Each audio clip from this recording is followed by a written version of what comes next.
로프리 플로우 2 제품을 한 달 정도 사용을 해봤습니다. 가격 자체도 제법 준 제품이기도 하지만 확실히 좋은 제품이라는 게 많이 느껴집니다.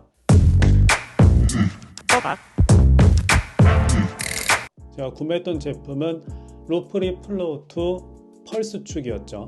그리고 68kg서 구매를 해서 지금까지 너무 잘 사용을 하고 있습니다. 처음 리뷰에서 언급했던 것처럼 디자인을 보고 산 거는 맞아요. 그래서 이 제품은 애플 제품, 맥하고 참 잘 어울리겠다. 그리고 리뷰도 여러 가지 확인해서 구매를 하게 됐던 제품인데 정말 마음에 듭니다.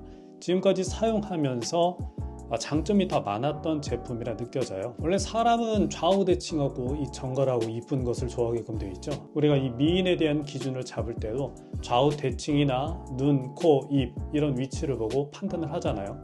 이 본성 자체가 그럽니다. 그러니까 이쁜 것만 보면 사족을 못 써. 키보드가 이쁘면 얼마나 이쁘겠어 라고 생각할 수도 있습니다. 근데 이 제품 보면은 정말 이뻐요. 다른 사이즈들 제품도 있지만 이 68K가 정말 신의 한 수입니다. 더 크면 안 이쁠 것 같아요. 그래서인지 데스크에 앉는 게 참 즐겁습니다. 왜냐하면 이 키보드를 자꾸 만지고 싶다는 생각이 들거든요.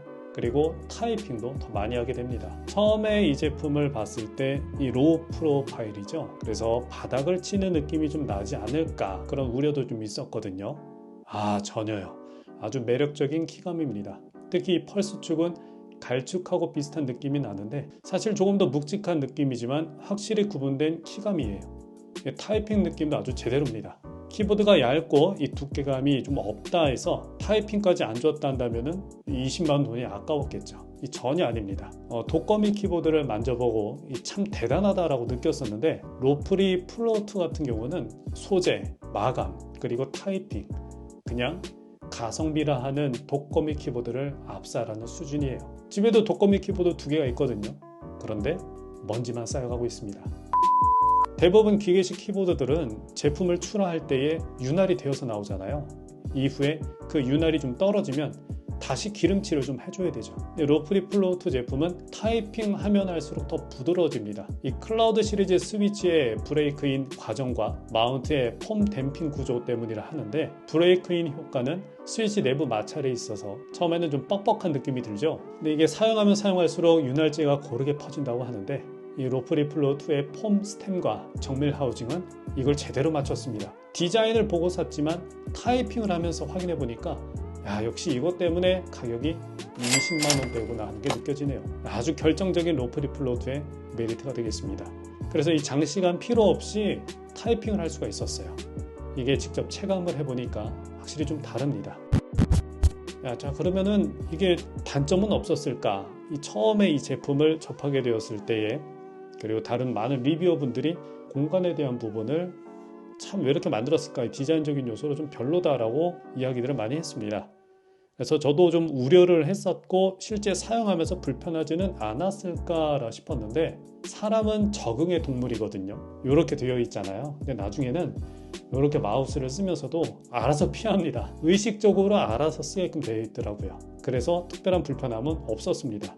그냥 적응만 하면 될 것 같아요. 한 달 정도 사용하면서 배터리 충전은 한 번 정도 했던 것 같습니다. 휴대용으로 들고 다니면서 사용하는 것은 아니니까 그냥 데스크에 놓고 계속 사용해서 상관은 없었어요. 이 다른 리뷰어들을 보니까 아예 여기 유선처럼 연결해서 사용한다고 하는데 저는 데스크에 선이 있는 것을 별로 안 좋아해서 대부분 무선으로 사용하려고 합니다.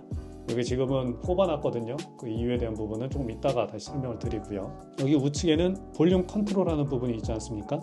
무의식적으로 이 키보드를 옮길 때 이렇게 잡는 경우가 있어요. 볼륨이 갑자기 올라가서 깜짝 놀라거나 갑자기 줄어들어서 당황하는 경우는 종종 있거든요. 근데 나중에는 습관이 되다 보니까 이렇게 안 잡고 이렇게 잡습니다. 이렇게 옮겨요. 사람의 의식에 대한 부분인 것 같아요. 결정적인 단점을 한 가지 꼽자면은 이게 간섭이 있어요. 무선 간섭이 있는데 이 제품은 유선 그리고 2.4 그리고 블루투스 이 트라이 모드로 구성이 되어 있습니다. 유선을 제외하고 모두 무선 간섭이 있어요.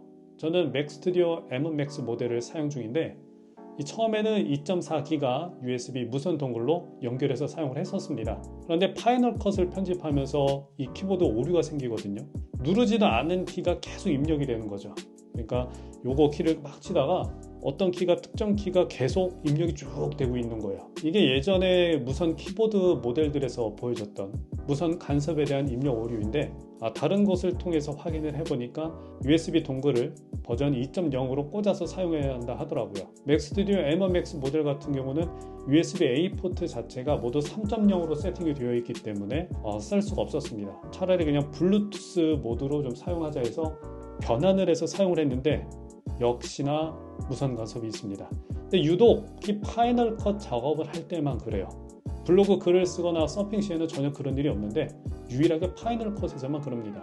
귀찮아서 그런 일이 있을 때마다 신경이 좀 분산되는 느낌이라 할까요? 집중력이 좀 떨어지긴 합니다. 물론 유선으로 연결하면 그런 현상은 없습니다. 그래서 지금 이렇게 유선으로 연결해서 사용 중인 거예요. 나중에 이 펌웨어 업데이트나 파이널 컷을 통해서 조금 트러블 슈팅을 해봐야 될 것 같아요. 이후에 오류가 수정되면 다시 또 알려드리도록 하겠습니다. 여러 가지 키보드들을 사용을 해봤는데 이것만한 게 없습니다. 맥을 사용한다? 데스크텔에 관심이 많다? 난 곧 죽어도 디자인이다. 난 타이핑도 중요하게 생각한다. 그러면 이걸로 가시면 됩니다. 쭉 가세요. 다른 거 없습니다. 2번 사시고 또 사셔도 됩니다. 이 로프리 플로우2 제품 제가 자신있게 추천해드립니다. 이후에 또 중요한 이슈가 있거나 리뷰를 남길 내용이 있다 한다면 안내해드리도록 하겠습니다. 제가 한번 써봤습니다.